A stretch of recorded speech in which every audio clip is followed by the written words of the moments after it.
Hi, I want to talk about this thing that keeps happening to me. Who am I, you ask? Don't we all? This story begins many years ago, on my first day of kindergarten. I had barely taken my first step towards what might have been a promising academic career when my ambitions were scorned and my very existence rejected. They were calling out the names of all the new kids to take us to our classrooms, and they skipped over my name in the initial roll call. That's it. So look, it's not like I had to wage a war against the administration to claim my rightful spot in KG Classroom A. God, I wish. That way I'd actually have an interesting anecdote. But no, my mother pointed out they'd forgotten me, so they took me to my classroom and I had to do math and spelling tests like everyone else. So really, it could have happened to anyone. Why am I talking about it? It's because I suspect that that's the event that set the tone for the rest of my life.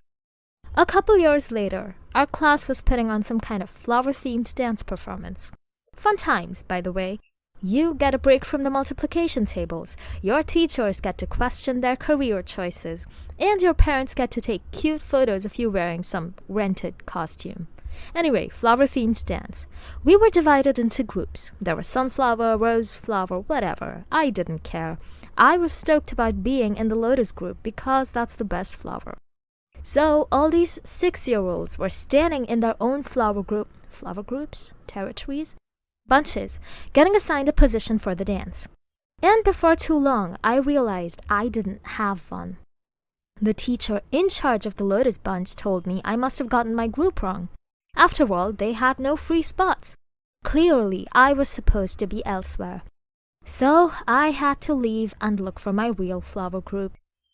I spent the rest of the first day of practice getting rejected by bunch after bunch, feeling like a failed bee who was definitely going to be fired from the hive for failing to meet the honey productivity quota.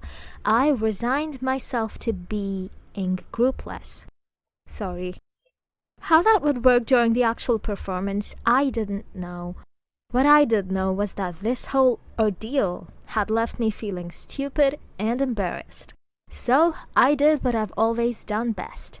I gave up. And that is when I saw a figure approach me. It was the instructor in charge of the Lotus Bunch who took my hand and welcomed me back. Did they see that no one was willing to take me in and decided to make some last-minute changes to make room for me? Nope, they'd had a spot for me all along.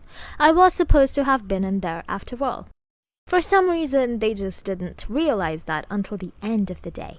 They sent me away and practiced for a whole day before clocking that something wasn't adding up. At around the same time, I had a friend. This was huge. Someone I wasn't related to wanted to spend time with me. We sat next to each other in class for an entire year, which meant she was basically already my best friend in my mind. Until she left. Her parents moved away or something. You have to understand that this was at a time when most second graders didn't typically have their own mobile phones. Social media was also pretty uncommon. I had like one Hotmail account, and I only ever used that to read the occasional email chain. You know, those ones with incredibly detailed threats about what would happen if you didn't forward to 10 people. The demon children who would show up at night and skin you in your sleep, or something like that. Honestly, good for the demon children. Everyone needs a hobby. Anyway, yeah, I lost contact. Could I have tried harder to keep in touch with my friend? Yes, but the point is, I didn't. So, the next time I saw her was several years later.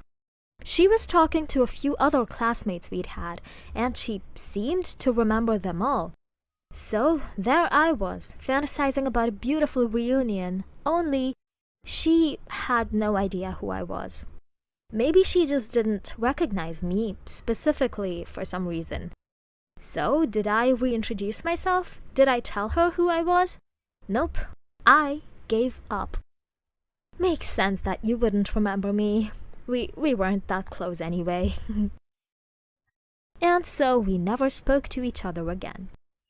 By this point, are you maybe feeling just a little bit sorry for me? Like, damn girl, how forgettable are you? I know, right? It sucks. Sorry, who are you? And that's fair.